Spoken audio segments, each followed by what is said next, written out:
Muito bom rever os irmãos, alguns irmãos que estavam viajando. Muito bom rever a face dos amados, alguns irmãos, possivelmente a primeira vez que estão participando conosco. Uma alegria aos nossos corações poder estarmos juntos nessa preciosa manhã que o Senhor nos concedeu, para juntos nos assentarmos diante dEle, perante Ele, para que Ele possa nos falar de maneira poderosa. Graças ao Senhor pelo que Ele já tem feito e alcançado no nosso meio, através das expressões, dos cânticos, orações, e que em tudo, até o final desse tempo, meus irmãos, Ele seja glorificado para a glória de Deus Pai. Amém? Vamos abrir, irmãos, no Salmos capítulo 27. Quero tomar algumas porções para então irmos para o nosso texto base, mas o inicial é o Salmos 27, um salmo bastante conhecido, um texto muito conhecido. Está aqui no versículo 4. Salmos 27, versículo 4. Uma coisa pedi ao Senhor, e a buscarei, que eu possa morar na casa do Senhor todos os dias da minha vida, para contemplar a formosura do Senhor e aprender no seu santo templo. Filipenses capítulo 3.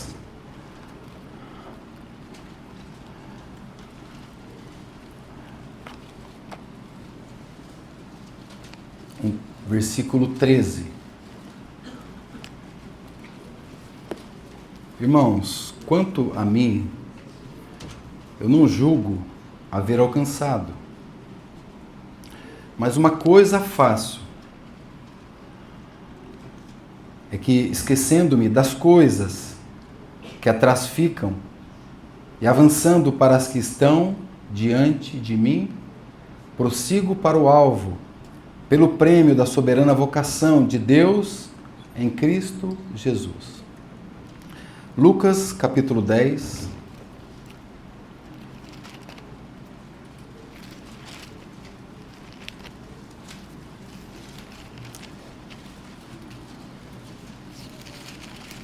Versículo 41 e o 42 também. Respondendo Jesus, disse-lhe: Marta, Marta, estás ansiosa e afadigada com muitas coisas, mas uma só coisa é necessária. Maria escolheu a boa parte, a qual não lhe será tirada. E uma última passagem, então, irmãos, para fecharmos esses versículos aqui ainda em Lucas, no capítulo 18. E essa então vai ser a passagem que nós tomaremos então como base para a nossa meditação. Todas essas outras nós utilizamos como uma estrutura oratória, assim, para um fundamento daquilo que iremos trazer e tratar nessa manhã. Então, a partir do verso 18, e perguntou-lhe um certo príncipe, dizendo: Bom mestre, que hei de fazer para herdar a vida eterna? Disse-lhe Jesus: Por que me chamas bom? Ninguém há bom, senão um, que é Deus. Sabes os mandamentos? Não adulterarás, não matarás, não furtarás, não dirás falso testemunho, e honra teu pai e a tua mãe. E disse ele: Todas estas coisas tenho observado desde a minha mocidade. E quando Jesus ouviu isso, disse-lhe: Ainda te falta uma coisa.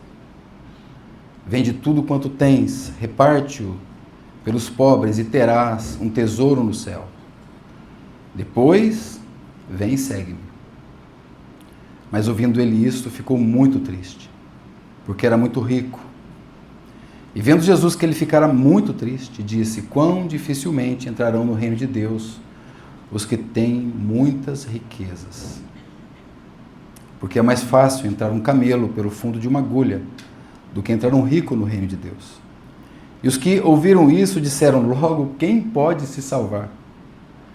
Mas ele respondeu: as coisas que são impossíveis aos homens são possíveis para Deus.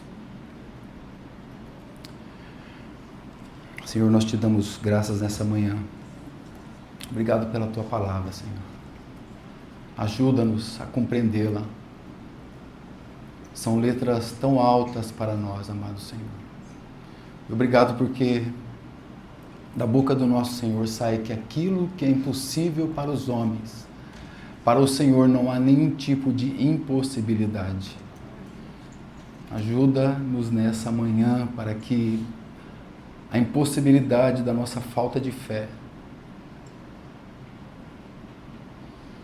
a possibilidade, Senhor, de não crermos naquilo que estamos lendo,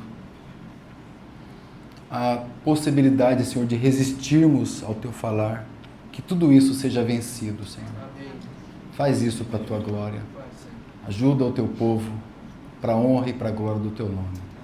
No Teu nome, Jesus. Amém. Amém, irmãos. Amém. Então, irmãos, as passagens que nós lemos de Salmos, de Filipenses e de Lucas, a passagem de Marta e Maria, tem uma expressão ali que é traduzida para o nosso português. Todas elas trouxeram exatamente a palavra parecida. Então, o tradutor, para nos ajudar a compreender o que estava querendo ser dito lá nos originais, ele colocou a palavra coisa. Então, é um termo genérico. E, de fato, se você analisa os textos e utiliza assim, algumas ferramentas, hoje tem muitas que são totalmente acessíveis, você descobre que ele tinha que usar a palavra coisas mesmo, porque são muitas coisas, né? O salmista faz uma oração: Senhor, uma coisa eu peço. Paulo vai dizer lá em Filipenses: eu deixo todas as coisas e avanço para o alvo. Jesus disse para Marta: olha, Marta, uma só coisa é necessária. Maria escolheu a boa parte, escolheu a melhor coisa. E aqui, irmãos, o Senhor dá uma palavra para esse jovem rico, diz para ele: ainda te falta uma coisa. E é isso que nós vamos examinar então aqui nessa manhã.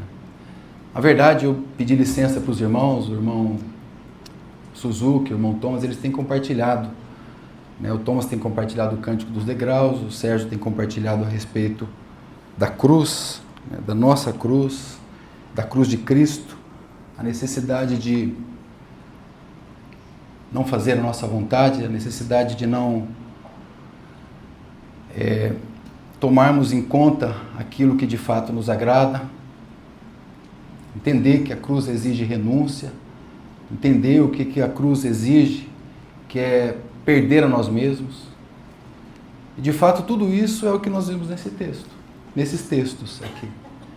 Inclusive no do jovem rico, porque ali ele implicava em perder tudo que ele tinha para ganhar o Senhor. Ele tinha que abrir mão de tudo.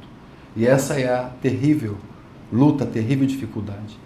Então os irmãos têm trazido assim um compartilhar mais teológico e eu gostaria dessa palavra tem me falado ao meu coração há algum tempo já.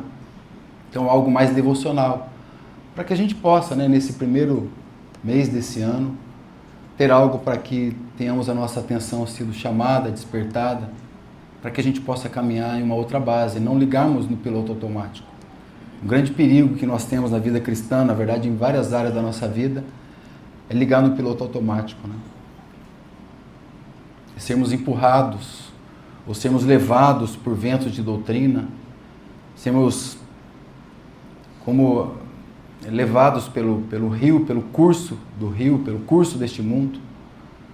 E então a gente não se percebe, quando vê, já está afastado do Senhor, há bastante tempo, inclusive, às vezes. Mas que o Senhor possa então falar aos nossos corações, para que a gente possa refletir nisso que nós vamos tomar aqui, como a passagem desse jovem, porque de fato ele reflete muito a nossa experiência. Então que a gente possa avaliar o que é que está faltando para nos aproximar mais do nosso Senhor. Então, o que nós vamos falar? Vamos avaliar o que nós precisamos realmente considerar, refletir sobre o mau uso de tudo aquilo que Deus tem colocado nas nossas mãos. E muitas vezes essas coisas têm sido impedimentos para que a gente possa avançar e progredir na carreira de fé. Para esse rapaz era o dinheiro. Especificamente era o dinheiro. Para outros pode ser o mau uso do tempo. Eu posso estar usando mal o meu tempo. Alguém disse que nada reflete tão bem o caráter de alguém como aquilo que ele faz com o seu tempo disponível. O que você faz com o seu tempo disponível reflete muito do seu caráter. E pode ser que seja um projeto pessoal, a minha carreira profissional para os mais jovens, de repente, que estão começando. Tudo isso pode eventualmente ofuscar e pode ser exatamente aquilo que está faltando. Jesus pode estar dizendo, ainda te falta uma coisa. Mas não que essa coisa seja mal em si, mas é que essa coisa está nos impedindo de entender essas palavras que o Senhor disse, vem e segue-me. Porque isso implica numa aproximação a Ele. Mas não só isso, implica também em deixarmos tudo para seguir ao Senhor. E é uma caminhada contínua. Não é algo que aconteceu lá atrás. Que maravilhoso foi o dia que nós nos rendemos ao Senhor. Isso é maravilhoso. Mas não terminou ali. Ali foi apenas uma coisa de todo o processo. Interessante que Jesus diz assim para o jovem rico. Falta uma coisa, né? Mas na realidade Jesus diz 4 coisas para ele. Não foi? Ele diz para ele aqui no verso 22. Vende tudo que tens, é uma coisa. Reparte-o, né? Depois vem e segue-me. É que na verdade, irmãos, a gente quer fatiar a nossa carreira cristã. Muitas vezes nós imaginamos que a minha vida ser entregue ao Senhor já acabou. Agora eu vou viver a minha vida. Mas isso implica numa caminhada. Então, uma coisa é isso mesmo. Como o salmista também orou. Uma coisa eu peço ao Senhor, mas não era uma coisa, eram várias coisas. Eu quero habitar no teu santo templo, eu quero ver a tua face, eu quero aprender no teu santo templo. Então você olha ali que não é só uma coisa. Mas é que para o Senhor está tudo no combo, está no pacote já. E isso nós aprendemos é na caminhada mesmo. Então, irmãos, o que nós precisamos abrir mão mesmo? Qual é o ponto específico que tem atrapalhado a nossa caminhada? Lá em Ezequiel, no capítulo 16, no verso 49, diz que o pecado de Sodoma, que o Senhor Jesus disse que assim como foi nos dias de Noé, assim como foi também nos dias de Ló, também será a vinda do Filho do Homem. Ezequiel vai dizer para nós que o pecado de Sodoma, eis o pecado de Sodoma, tua irmã, fartura de pão, não tinha falta de nada, próspera de ociosidade, soberba. Esse era o pecado de Sodoma. Esse é o pecado que, quando o Senhor voltar, esse mundo estará encharcado nele. Mas não só isso. Também não socorria os pobres, os necessitados. Esse era o pecado de Sodoma. Então, quais são as coisas que têm de fato impedido a nossa caminhada? A palavra do Senhor diz, irmãos, agora falando desse jovem aqui, que o amor ao dinheiro é a raiz de todos os males. E muitos nessa cobiça se desviaram da fé. Porque o amor ao dinheiro é um amor que jamais pode ser correspondido. Você não vai ter correspondência dele. Só você vai arrumado. E não só isso, irmãos. Ninguém é capaz, diz o Senhor. Ninguém pode servir a 2 senhores. É impossível. Ou você vai agradar a um e aborrecer o outro, ou vai aborrecer a um e agradar o outro. Ninguém pode servir a Deus e as riquezas, as coisas que Deus tem colocado em nossas mãos. E quem ama o dinheiro nunca se farta do dinheiro.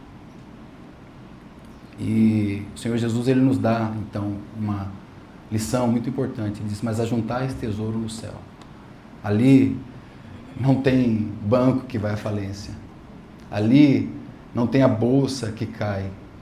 Ali é o investimento mais seguro. Investimento para a eternidade. A não ser que você tenha dúvida dela, da eternidade. Mas, irmãos, nós sabemos, a nossa consciência grita dentro de nós. Um dia nós estaremos. Deixaremos esse mundo e estaremos para sempre com o Senhor. aqueles que são dele. Não é verdade, irmãos? Amém? Agora, havia um problema real ali nesse jovem, um problema interno, um problema íntimo. Havia um problema muito profundo no coração dele. Porque a questão ali é que não era algo que estava externo.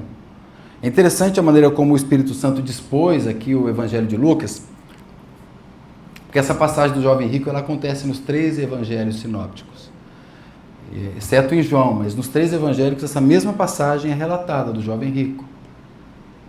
Agora, a maneira como Lucas dispôs é muito interessante, porque logo na sequência ele coloca Zaqueu, para mostrar para nós que o problema não é o dinheiro. E Zaqueu era um homem rico, diz a palavra do Senhor. Se você mesmo observar aí, diz que ele era, no 19:2, diz que ele era um chefe dos publicanos, um homem rico, né?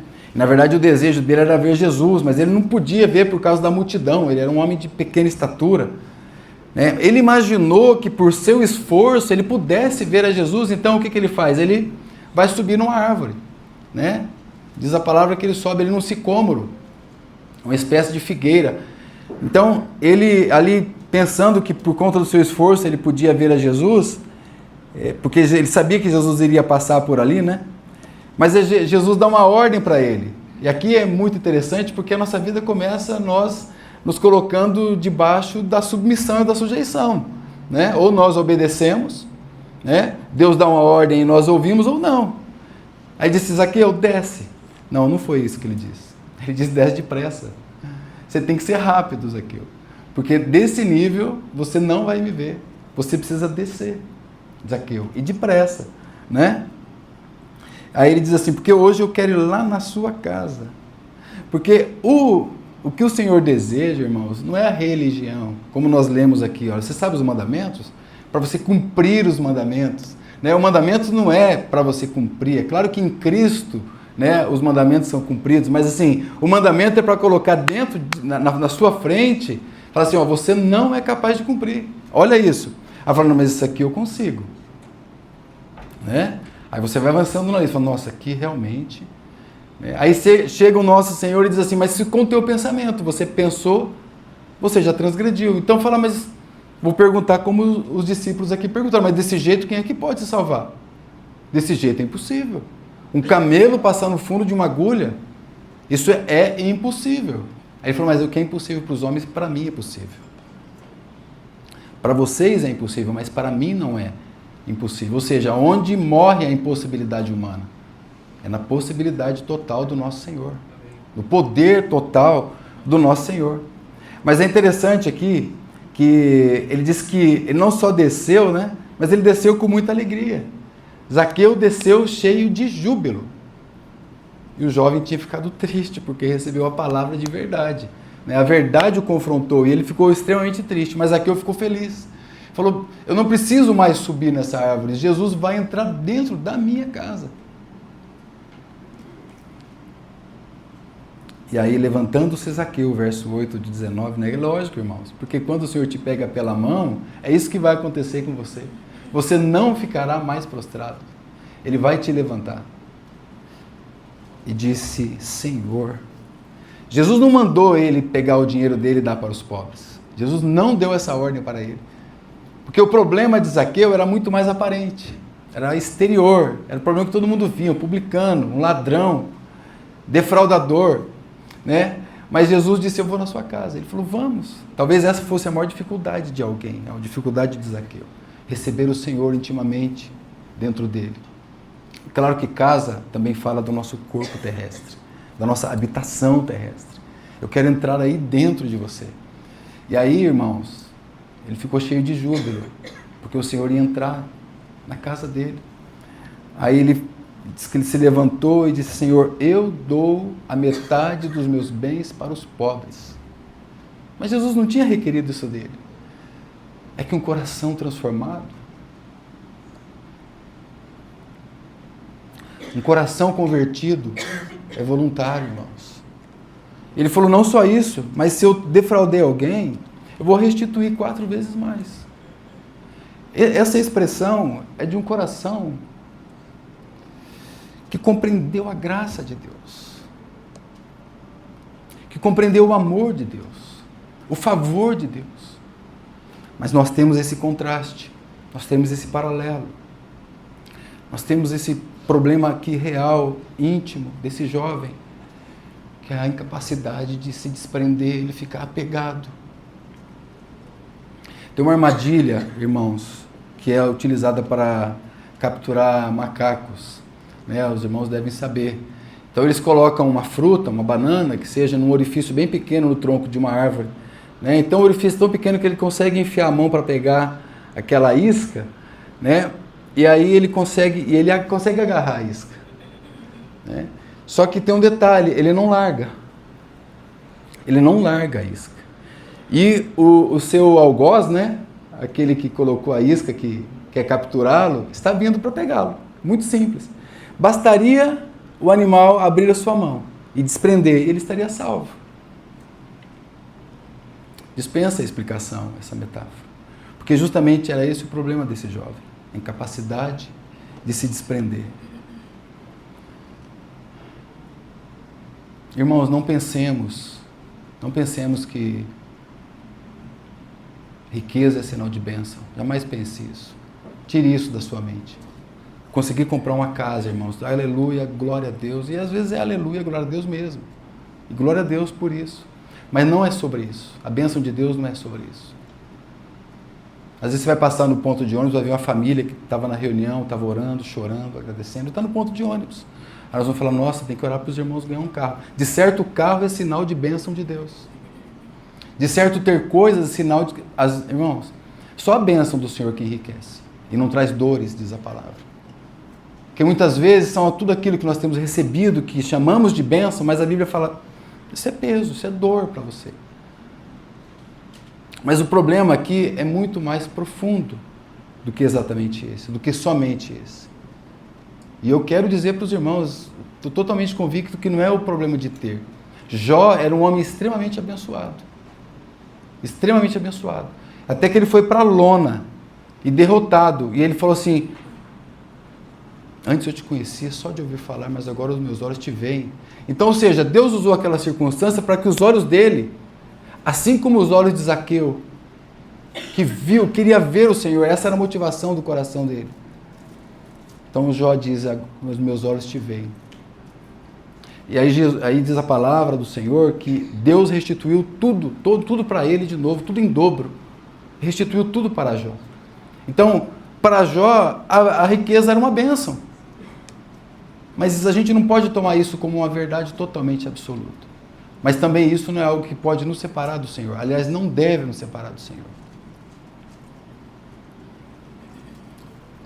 Então, irmãos, o chamado que nós temos aqui é para transferir a nossa confiança. É sobre isso. Da criatura para o Criador. Não confiarmos nas coisas terrenas. É sobre isso que a gente precisa realmente considerar diante disso. Que as riquezas desse mundo não são nada diante das riquezas eternas. E a importância de nós abrirmos mão de tudo. Porque muitas vezes são esse tudo que está nos fazendo presas fáceis para sermos capturados pelo nosso grande inimigo, que é Satanás. Mas ainda faltava uma coisa para esse jovem. Uma devoção totalmente exclusiva. Um coração totalmente rendido. Uma vida totalmente prostrada para Ele. Para o Senhor. O verso 18... Ali o jovem levanta algumas questões, chamadas questões filosóficas, né? Estudo de comportamento, psicologia, chamou isso de questões existenciais. De onde eu vim, o que eu estou fazendo aqui, para onde que eu vou. Porque a consciência desse jovem foi despertada. Havia algo ali que ele falou, gente, o que vai acontecer comigo depois que eu partir desse mundo? E isso foi uma dádiva de Deus na sua vida. Deus colocou a eternidade no coração do homem, diz Provérbios. Então, dentro de nós, há algo como que eu quero saber o que vai acontecer com a eternidade. Na eternidade. E essa consciência, irmãos, citei que o nosso irmão Thomas está compartilhando sobre os Salmos, Salmo Cântico dos Degraus, né? Começa no 120. O Thomas já compartilhou o Salmo 120, 121. E aí eu me lembrei que ali o salmista escreve a respeito de uma angústia, né? O primeiro versículo mostra um homem ali angustiado. Ele fala, na minha angústia eu clamei ao Senhor. Era você antes de conhecer o Senhor. A consciência que Deus colocou dentro de você. Na minha angústia eu clamei ao Senhor. Então alguém que está totalmente necessitado da vida de Deus. E é interessante, né? O nosso irmão vai avançar ainda nesse compartilhar, mas o Salmo 133, o 134 mostra justamente uma realidade muito linda. O Salmo 133 é o quão bom e suave ver juntos os irmãos, né? E o Salmo 134 mostra esse no templo de Deus. É justamente o que nós estamos vivendo aqui, né? É uma sequência muito linda. Você começa angustiado, clamando ao Senhor. Foi o que o jovem rico fez. Foi exatamente isso que ele fez. A sua consciência o fez clamar: Deus, o que eu faço para alcançar a vida eterna? O que eu devo fazer para alcançar a vida eterna? Havia, sim, uma angústia também no coração dele. Só que ele não prosseguiu, ele não avançou, ele não deu esses outros passos.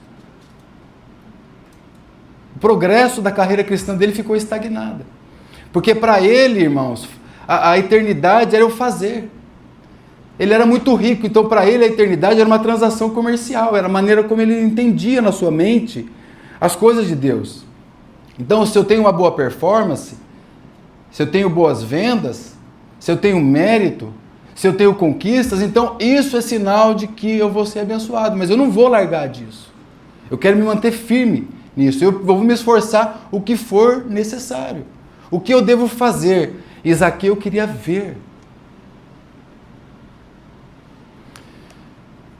Bom mestre, a pergunta já começa errado.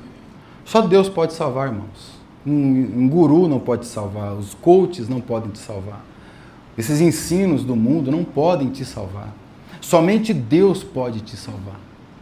A pergunta está mal formulada. O bom mestre tem bons ensinos, e de fato Jesus era mestre, mas Jesus também era Senhor. Nós não podemos esquecer disso, porque o ensino sem o senhorio, ele fica sendo somente algo intelectual.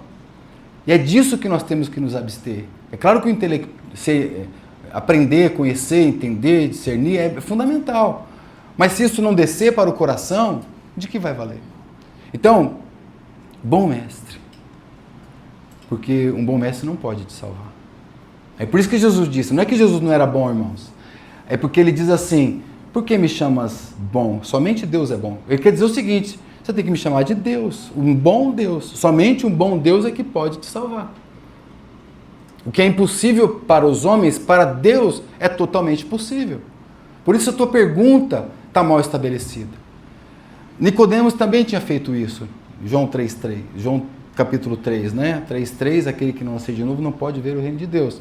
Mas Nicodemos começa dizendo, bom mestre, né? Bem sei que és mestre, vindo da parte de Deus.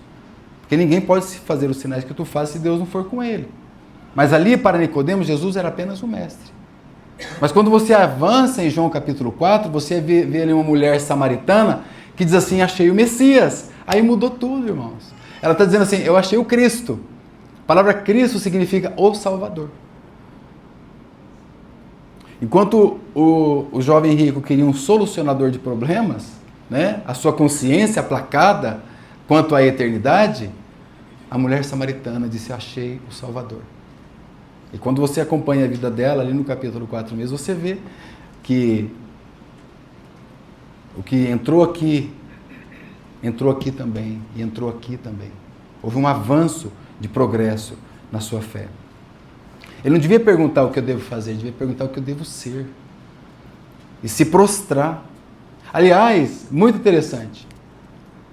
Porque Marcos, na perspectiva de Marcos, ele vai dizer que ele se prostrou mesmo. Ele se abaixou diante de Jesus. Antes de perguntar o que eu devo fazer para alcançar a vida eterna. Porque muitas vezes a expressão corporal são apenas expressões corporais mesmo. Nada mais do que isso. Porque Deus busca o que está lá no íntimo. Então, irmãos, não se herda, verso 19, não se herda a eternidade pelo conhecimento vindo de mestres, somente do Senhor. Porque Ele veio Jesus disse lá para Nicodemos, no verso 10, ele veio buscar e salvar o que estava perdido. É isso, esse foi o meu papel.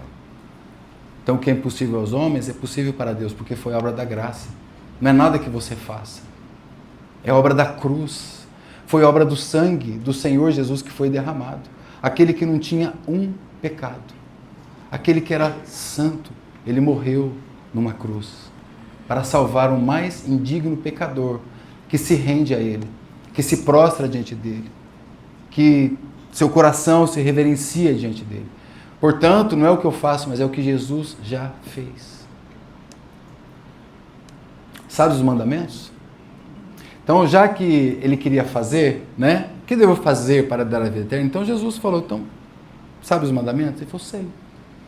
Aliás, deixa eu perguntar para os irmãos. Quem, como eu, já foi católico, né? E já passou por todos aqueles rituais ali, né? Batismo, catecismo, crisma, né? A gente era obrigado a decorar os mandamentos, né?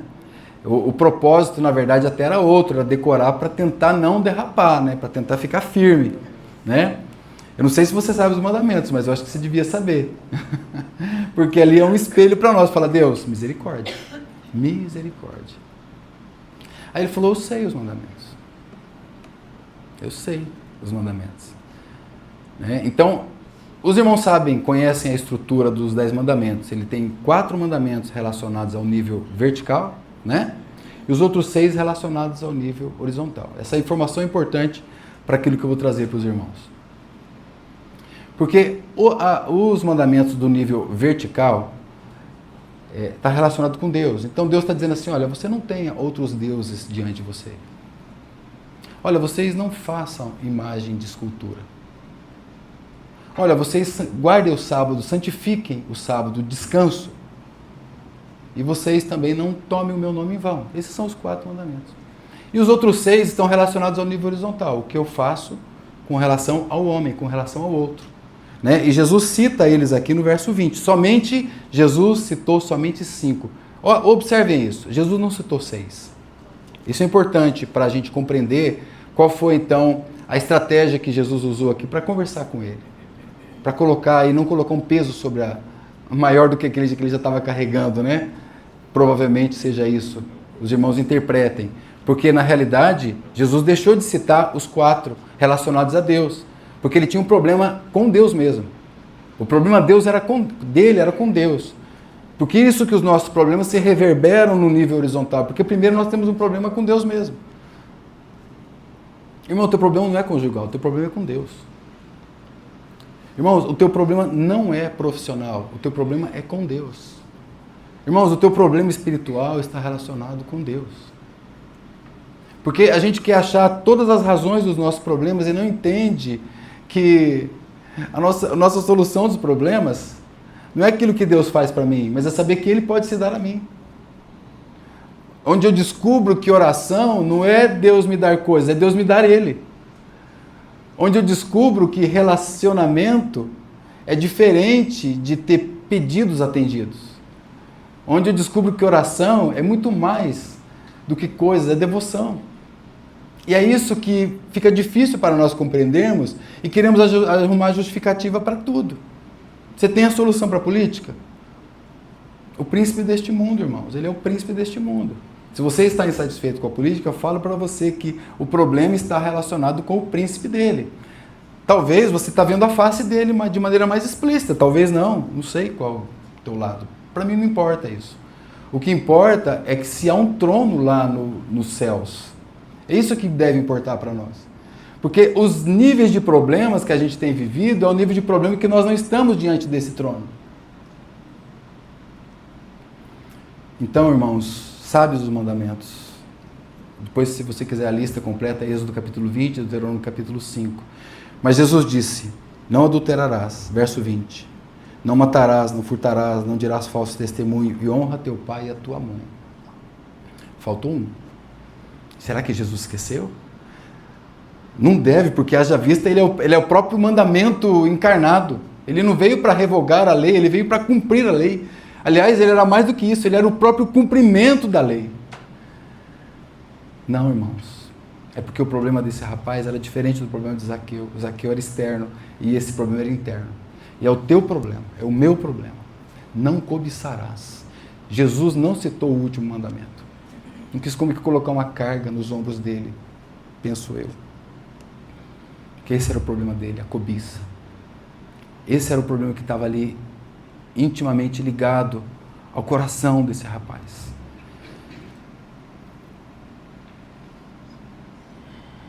Profundamente arraigado dentro dele. Irmãos, tudo isso eu tenho observado desde a minha mocidade, ele disse, no verso 21. Todas essas coisas. Então, ele mostra, assim, uma pessoa de muito autoconfiança, né? Ele está muito, muito seguro daquilo que ele está dizendo. Ele está dizendo, olha, desses 5 que você colocou, que o Senhor está colocando aí para mim, está tudo bem. Não tenho problema nenhum. Ele é extremamente autoconfiante.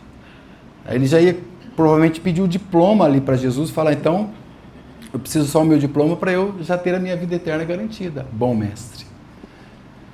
Agora, esse jovem, irmãos, ele era muito cheio de virtudes, um caráter ilibado. Talvez uma pessoa extremamente distinta na sociedade. Ele só não tinha eternidade. O resto ele tinha tudo. Em outras palavras, ele representa o que um homem pode ser de melhor nessa terra. Nesta terra. Boa reputação, moralmente correto, um homem religioso,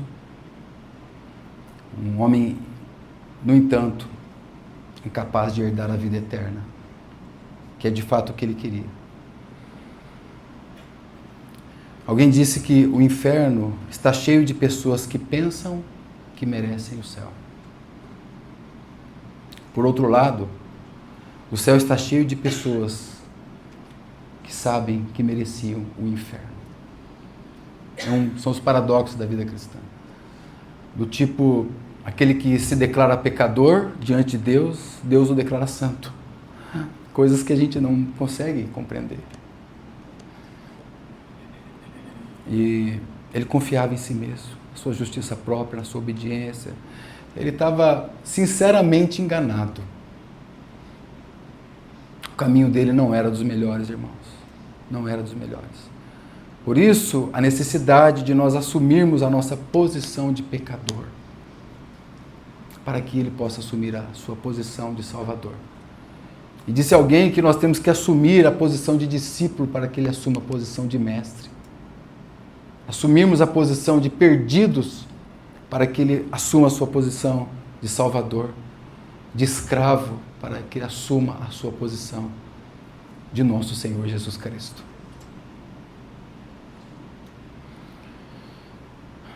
É mais fácil um camelo passar no fundo de uma agulha. Tem 3 interpretações basicamente com relação a isso. Não precisamos nos deter nelas. Tem uma interpretação, só vou citar, ela é literal. As pessoas acham que um camelo é um animal mesmo e o outro é uma agulha, então é impossível, não dá. A outra interpretação é de que o camelo é uma corda grossa dos navios, onde é impossível que uma corda grossa possa passar pelo fundo de uma agulha. A não ser que você consiga desfiar essa corda e transformá-la em pequenos fios e passar, mas dá muito trabalho, é muito difícil. A outra interpretação é com relação à palavra agulha, que pode ser ali uma porta nos muros de Jerusalém, uma porta pequena, uma porta baixa, pequena, onde um camelo não consegue passar por ela. A única possibilidade de um camelo passar por ela é o camelo ser treinado. Isso é totalmente possível, eles fazem isso. Eles treinam os camelos para eles se ajoelharem, para que alguém possa montar nele, né? É a única possibilidade. O camelo se ajoelha, mas não só isso, tem que tirar toda aquela bagagem, toda aquela carga que está ali. A única possibilidade pode ser que seja isso, que Jesus está dizendo, olha, larga todas as suas cargas, abandona tudo e se ajoelha diante de Deus, né? Pode ser que seja, mas não importa tanto. O que importa é que o que é impossível para os homens, para Deus é possível, ainda que falte só uma coisa. É isso que para nós é o que deve realmente importar, porque eles perguntam, quem é que pode ser salvo? Né? Quem é que pode ser salvo? Irmãos, responda para você. Mesmo. Se alguém perguntasse para você assim, Faça o trabalho de um evangelista, né? Como a palavra diz para Timóteo, faça o trabalho de um evangelista. Quem é que pode ser salvo? Você vai dizer, todo pecador pode ser salvo. Todo homem arrependido pode ser salvo. Todo homem que sabe que Jesus é Deus pode ser salvo. Para esse, o Senhor Jesus não lança fora. Nicodemos pode ser salvo a despeito da sua religião, da sua religiosidade. E foi. Quando a gente avança no Evangelho de João, nós vemos ali aquele homem sendo salvo. Maria Madalena, possessa por demônios, potestades malignas a tomavam, ela foi salva. Todos esses podem ser salvos. Os cativos podem ser salvos. O que é que está te aprisionando? O que é que tem te impedido de avançar na carreira cristã? Se Jesus falasse hoje para você, pode ser que você fale, não, dinheiro não é, que esse não é o problema. Mas alguma área que ele dissesse para você, assim, que te daria uma borboleta assim na tua barriga, um nó no teu estômago, o que é que ele te pediria que você ia dizer assim? Não dá para eu largar isso. Porque sempre há alguma coisa. Sempre há algo que está nos impedindo de avançar na nossa carreira cristã. Ou de nos entregarmos totalmente ao Senhor. Você precisa abandonar algo, irmãos. Por isso que eu disse para os irmãos que seria uma mensagem mais devocional, para que pudéssemos considerar isso. Que eu preciso desapegar, então, para que eu avance na minha carreira cristã. Ao invés de riqueza, pode ser que seja a tua autossuficiência. Do tipo, eu me viro sozinho, eu consigo dar conta. Ao invés de dinheiro, pode ser que seja orgulho. Às vezes é até orgulho da própria humildade, né? Ou da própria pobreza, do tipo assim, eu não me misturo com aquelas pessoas ali, eu não me misturo.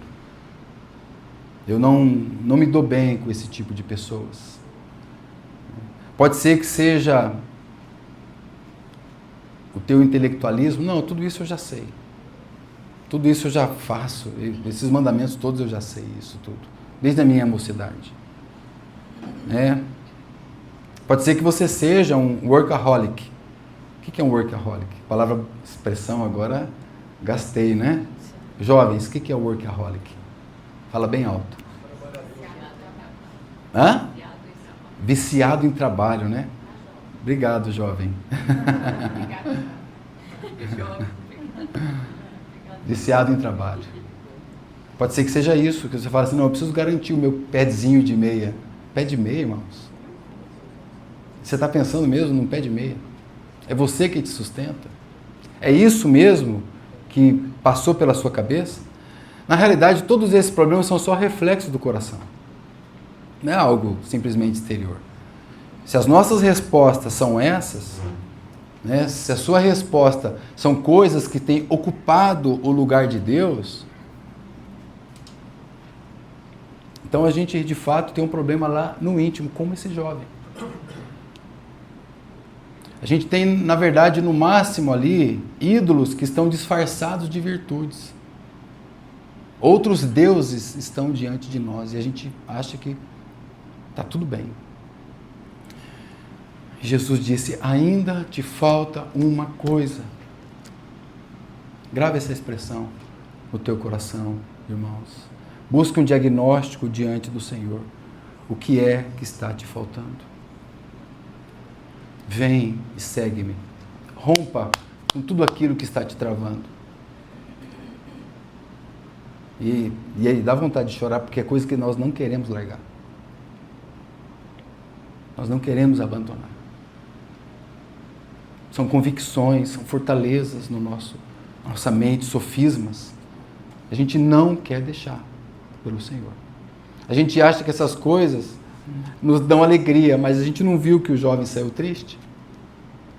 Nos dão tristeza somente. É isso que está te trazendo tristeza. Então vem e segue-me. Decisão de rompimento, se aproxima do Senhor. Tem uma constância de submissão, né? E vai muito ao encontro do que o nosso irmão Sérgio tem compartilhado, né? Que você só pode ganhar a sua vida, irmão, se você perder a sua vida. Se você não perder a sua vida, você não vai ganhar a sua vida. Aliás, se você tentar salvar a sua vida, você corre o risco, sim, de perder a sua vida. Possivelmente perderá. Então, o problema é que esse jovem fazia tudo o que era certo. Mas ele tinha uma casca, ele tinha um escudo que estava impedindo que o Senhor entrasse genuinamente no coração dele.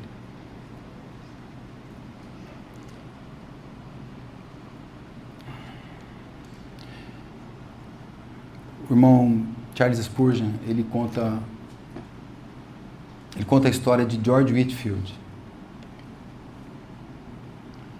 George Whitefield foi um irmão pregador da palavra, itinerante, viajava bastante, vários lugares, locais, cidades, pregando a palavra do Senhor. Quem conta essa história é o próprio Spurgeon. E ele conta que as pessoas sempre tinham muito prazer, os irmãos tinham muito prazer de receber o irmão Whitefield em suas casas. E uma família, em especial num determinado local, ficou de recebê-lo. Ficou de receber o irmão Whitefield em sua casa. E eles estavam extremamente ansiosos, felizes. Eles diziam assim: nós vamos receber o homem de Deus em nossa casa. Um detalhe é que eram duas filhas, a esposa e o marido. O marido era um coronel da reserva, um homem de grande estatura, um homem muito distinto, polido, extremamente educado, um homem com qualidades assim excepcionais, aquele que você tem prazer de conversar.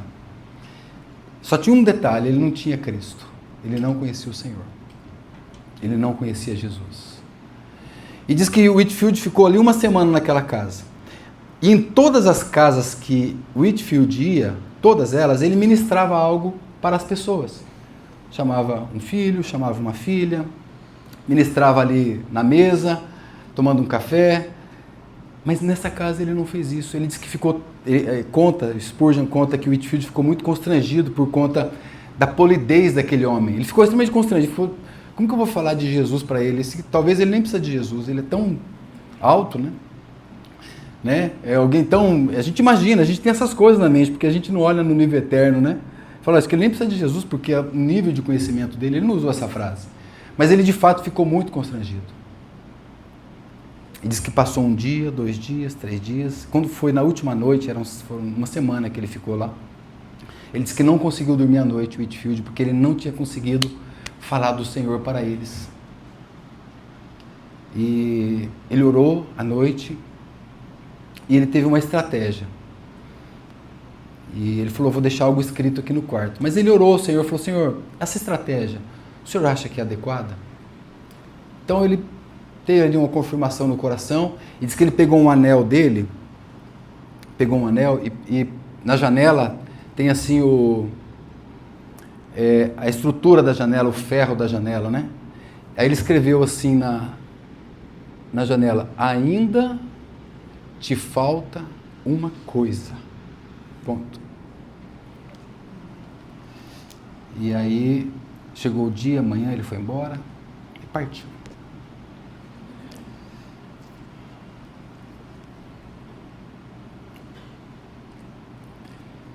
Só isso que ele disse. Foi só isso que Jesus também disse para aquele jovem de maneira muito contundente. E diz que quando ele foi embora, eles ficaram ali.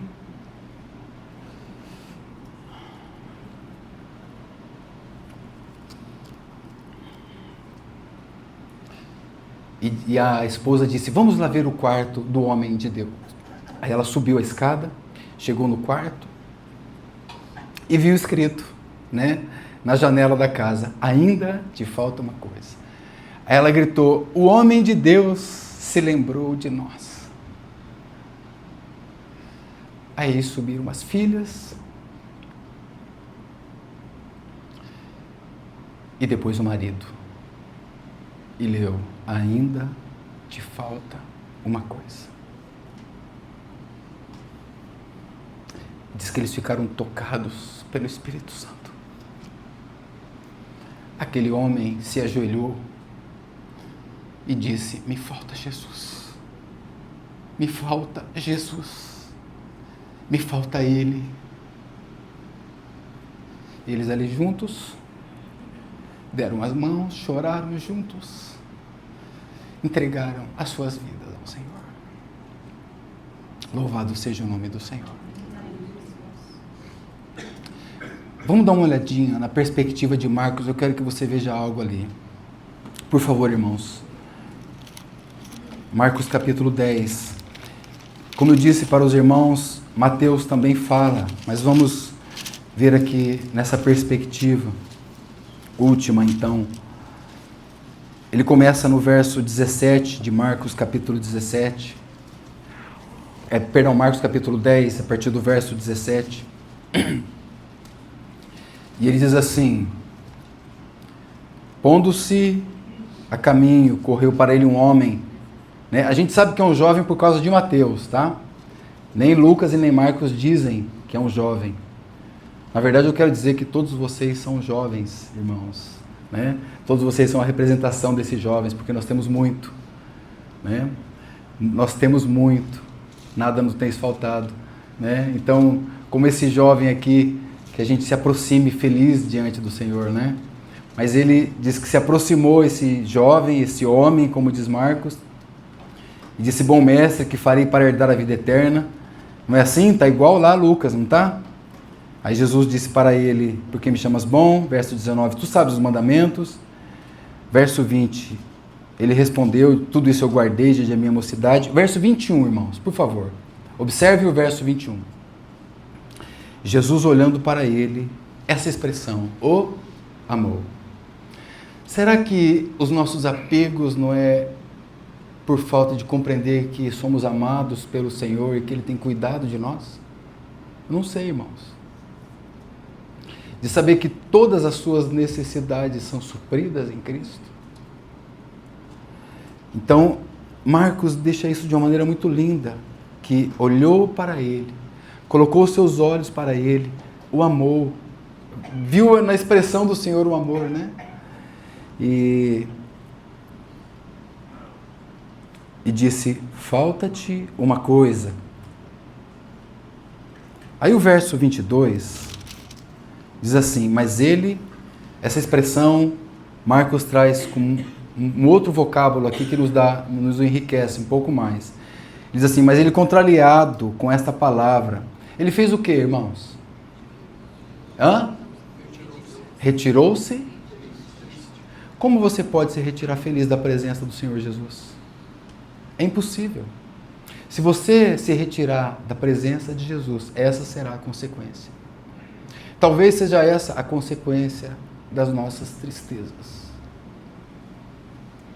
Porque estamos próximos de tantas coisas que não é o nosso Senhor. Então ele se retira triste. Lucas disse porque ele era rico. E aqui ele disse porque ele possuía muitas propriedades. Aí é interessante que Pedro vai dizer assim: Jesus, nós deixamos tudo para te seguir, né? Ele não estava ali em dúvida, mas ele estava ali querendo colocar assim: Jesus, e nós? Nós deixamos tudo para te seguir. Aí Jesus falou assim: pode ficar tranquilo, você vai ter multiplicado nessa terra, nessa vida. Você pode deixar tudo, você pode deixar seus barcos, pode deixar sua rede, pode deixar sua casa, você pode deixar seus parentes, pode deixar tudo para me seguir. Feliz, como Zaqueu. Zaqueu saiu jubilando porque Jesus entrou na casa. Porque é isso, irmãos, o afastamento daquele que é a palavra, o afastamento da palavra encarnada, do Logos, o afastamento dos pés dele, como Maria estava sentada aos pés, o afastamento de Cristo como nosso alvo, da nossa devoção.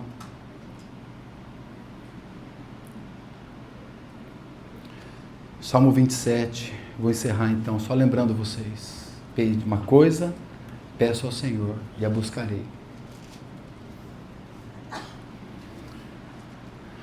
Que eu possa morar todos os dias. Irmãos, observa isso. Todos os dias. Não é uma visita de domingo. São todos os dias. diariamente. Paulo vai dizer, eu estou esquecendo das coisas que para trás ficavam. Ele tinha muitas marcas. Para ele se esquecer, ele tinha motivo para estar totalmente magoado e não perdoar. Será que é isso que iria travar Paulo? Ele falou, não, esqueci, deixei para trás. Eu vou avançar para o alvo, para o meu prêmio da soberana vocação de Deus em Cristo Jesus. É a espécie de um peregrino que ainda não chegou. Sabe, irmãos? Eu estou avançando, eu estou caminhando, mas eu vou chegar. Eu vou chegar no alvo. Para esse prêmio maravilhoso.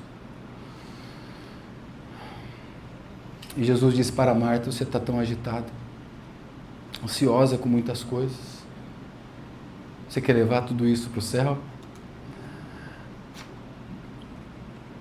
Maria escolheu a boa parte. Essa não vai ser tirada dela. As outras coisas serão tiradas, irmãos. As outras coisas podem ser tiradas. Essa não.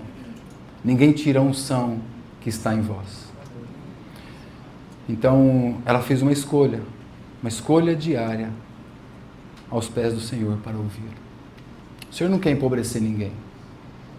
Não é nada disso, irmãos. Ele quer dar a Ele mesmo. Ele quer se colocar no lugar de tudo e Ele seja a prioridade. Será que ainda nos falta alguma coisa? Que o Senhor nos ajude a considerar essas palavras, que elas falem profundamente nos nossos corações, continue falando. Temos um ano aí pela frente, não é, irmãos? Temos ainda um resto de vida pela frente. O que será, então, daqui para frente? Eu creio, irmãos, sinceramente, talvez eu nem devia falar isso, mas eu acredito que sempre vai faltar alguma coisa. A gente nunca vai chegar num ponto, agora eu já estou no topo, no auge da carreira cristã. Não creio nisso. Mas eu creio que nós estamos avançando para o alvo. Eu creio que o propósito do Senhor é chegarmos à estatura de varão perfeito, assim como é o nosso Senhor, a cada dia. Eu quero que os irmãos orem sobre isso que nós acabamos de ouvir. Quero que os irmãos abram o coração, 3 ou 4 irmãos, irmãs. Abra o seu coração, ore, se derrame diante dele na casa do nosso Senhor e em seguida nós vamos encerrar.